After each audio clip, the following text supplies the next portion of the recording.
Parliament budget సమావేశాల్లో వర్గీకరణ బిల్లుకు ఆమోదం సాధించకపోతే కాంగ్రెస్ ప్రభుత్వంపై తిరుగుబాటు చేస్తామంటూ ఎంఆర్పీఎస్ ప్రాణాలైనా అర్పించి వర్గీకరణను అడ్డుకుంటామని మాలమహానాడు ఈరోజు హైదరాబాద్లో ఏర్పాటు చేసిన విలేకరుల సమావేశంలో హెచ్చరికలు జారీ చేయడం సర్కారును ఇరకాటంలో పడేయనున్నాయి.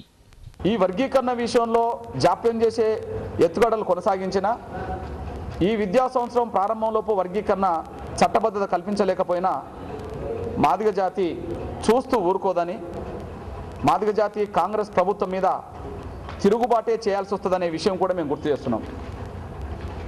ఆ తిరుగుబాటు రాష్ట్రంలో జరిగితే అది ప్రభుత్వానికే చాలా నష్టానికి దారితీస్తుందని, ఆ పరిస్థితులు కొని తెచ్చుకోవద్దని నేను రాష్ట్ర ప్రభుత్వానికి విజ్ఞప్తి చేస్తున్నాను.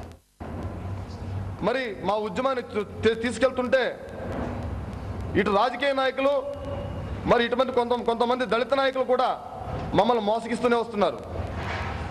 మేము ఉద్యమం చేస్తే గుర్రాలతో తొక్కిస్తారట, మాలలు ఉద్యమం చేస్తే గుర్రాలతో తొక్కిస్తారట, మిగతా వారైతే మాత్రం సెక్రటరియట్ గేట్లు కూడా ఓపెన్ చేసి ఇస్తానంటుంటే ఎటువంటి అన్యాయం ఒకసారి మీరు ఆలోచించండి.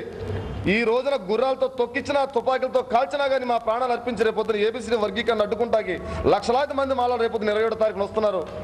అసెంబ్లీ ముట్టడి కార్యక్రమం ద్వారా మా నిరసన ప్రదర్శన గవర్నమెంట్కి తెలియజేస్తామని చెప్పేసి పత్రికా ముఖాల ద్వారా తెలియజేస్తున్నాను.